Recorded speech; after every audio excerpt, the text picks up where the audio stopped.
یہ کہتے ہیں کہ ایک 10-11 سالہ بچہ اگر نماز پڑھ رہا ہے تو بعض لوگ آ کے اس کو ہٹا کے سائیڈ میں کر دیتے ہیں اور خود نماز پڑھنا شروع کر دیتے ہیں. کیا حکم شرع ہوگا؟ کیا بچے کی نماز رہے گی یا ٹوٹ جائے گی؟ لیکن پہلی بات تو یہ کہ اگر بچے کے 3 قدم انہوں نے چلوا دیے، ہٹایا بچے نے 1 2 3 قدم، تو بچے کی نماز ٹوٹ گئی. اسے دوبارہ نماز یعنی نیت دوبارہ باندھنی ہوگی. یہ تو ٹوٹنے کا مسئلہ ہو گیا. آپ ذرا جو جتنے ہمارے بزرگان دین سن رہے ہیں وہ ذرا سماعت فرمائیں. مسئلے ہمیں بالکل پتہ نہیں ہوتے، دین کی ABC ہم نے سیکھی نہیں ہوتی، لیکن یہ 45 سال سے نماز پڑھ رہے ہیں، ان کے سفید داڑھی ہے، یہ صاحب جو ہیں مسجد کے انتظامات میں حصہ لیتے ہیں، تو سب سے بڑے مسجد کے مفتی یہی ہیں. یہ جو کریں گے وہ صحیح کریں گے. اب اچھی طرح سمجھ لیں کہ شرعی مسئلہ کیا ہے. یہ یاد رکھیں کہ جو نیت کا اہل ہو، جس کو شریعت نے جس کی نیت کو ویلڈ مانا ہے، وہ مسلمانوں میں 7 سال کا بچہ ہوتا ہے. یعنی جب وہ 8ویں سال میں لگ جائے تو وہ باقاعدہ نیت کا اہل کہلاتا ہے. اس سے چھوٹا بچہ جو ہوتا ہے اگر نماز کی نیت باندھ بھی لے تو اس کی نماز نہیں کہلاتی، کیونکہ وہ نیت کا اہل نہیں ہے.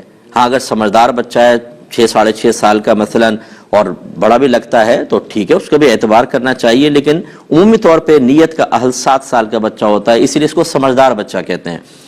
یہ اعلیٰ حضرت امام علیہ سنت دیگر اکابرین نے فرمایا کہ اگر تو بچے جماعت کے ہونے سے پہلے ہی 2-4 جمع ہیں تو ترتیب یہ ہوگی کہ پہلے بڑے ہوں گے پھر بچے پیچھے کھڑے ہوں گے. لیکن اگر ایسا نہیں ہے، 7 سال سے بڑی عمر کا بچہ اور وہ صف کے بیچ میں کھڑا ہو گیا، کہیں پر بھی کھڑا ہو گیا، تو چونکہ وہ نیت کا اہل ہے، اور جو نیت کا اہل ہوتا ہے وہ جماعت میں مکمل طور پر شامل ہونے کی صلاحیت رکھتا ہے، اور اس سے قطع صف نہیں ہوگی. قطع صف اس سے ہوتی ہے، صف کٹتی اس سے ہے جو نیت کا اہل نہیں ہوتا. تو اتنا چھوٹا بچہ اگر شامل ہوتا تو اس کو پیچھے کر سکتے تھے، لیکن جو 7 سال کا بچہ ہے وہ تو نیت کا اہل ہے، جہاں چاہے کھڑا ہو جائے. اب یہ صاحب آ کے اس کو پیچھے کرنا شروع کر دیتے ہیں. کیوں کر رہے ہیں آپ یہ بتائیے؟ کہاں سے آپ نے شرعی مسئلہ سنا کہ 7 سال کا بچہ کو بھی آپ پیچھے کریں گے؟ اور بعض تو اس سے بڑھ کر ایک نادانی کو ثبوت دیتے ہیں. بچوں کہتے ہیں بیٹا صف کے کونے میں چلے جاؤ. کیوں چلے جائیں؟ اگر وہ صف پہ کھڑے ہونے کے قابل نہیں ہے تو کونے میں بھی صف ہے، وہاں کیوں بھیج رہے ہیں آپ؟ لیکن کچھ پتہ نہیں ہے دین کا، کچھ پتہ نہیں ہے کہ کیا ہے مسئلہ، وہاں چلے جائیں.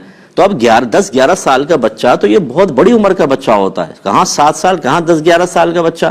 اسے پیچھے کرنے والا گناہ کبیرہ کا مرتکب ہے، شدید گناہ کبیرہ. اس لیے کہ نبی کریم صلی اللہ علیہ وسلم نے نمازی کے آگے سے گزرنا منع کیا اور فرمایا کہ گزرنے والا جانتا کہ میرے اس گزرنے میں کیا گناہ ہے تو وہ اس قدم کو اٹھانے سے جو اس نے نمازی کے آگے سے گزرنے کے لیے اٹھایا، وہاں پر 40 سال تک کھڑے رہنا پسند کر لیتا، لیکن گناہ نہ کرتا. جہاں قدم اٹھانا سامنے سے نکلنا گناہ ہو، وہاں آپ یہ کندھے سے پکڑا، آپ نے یہ دھکیل دیا اس کو پیچھے اور خود آ کے کھڑے ہو گئے.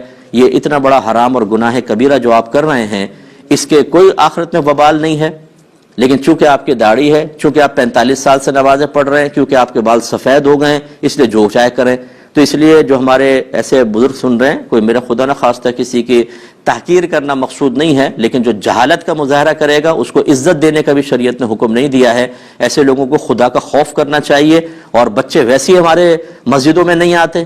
یہ اس قسم کے لوگ جو ڈانٹ ڈپٹ کے ادھر جاؤ، کونے میں جاؤ، کیوں بیچ میں کھڑے ہوئے، پیچھے دھکا دے رہے ہیں، بچے مایوس ہو کے چلے جاتے ہیں.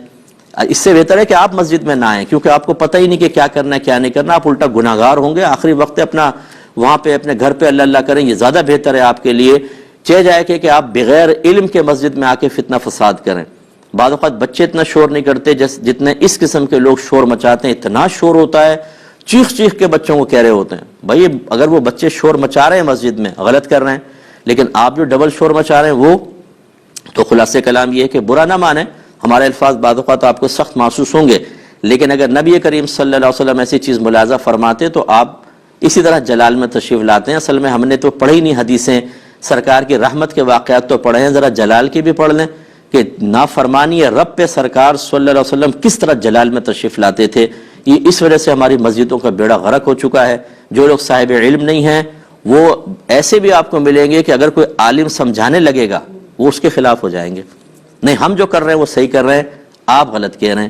صرف اپنی ایگو، انا، صرف اپنا وہ پن، بڑا پن، اور یہ سوچنا کہ اگر میں ان کی مان لوں گا تو پوری مسجد کہے گی آپ کو تو پتہ نہیں تھا. اس آپ نے آپ کو جھوٹی عزت کے دائرے میں لانے کے لیے اور جھوٹی حقیقی ذلت سے بچانے کے لیے اس طرح کے معاملات. تو بہرحال ایسے بچوں کو بالکل نہ روکا جائے.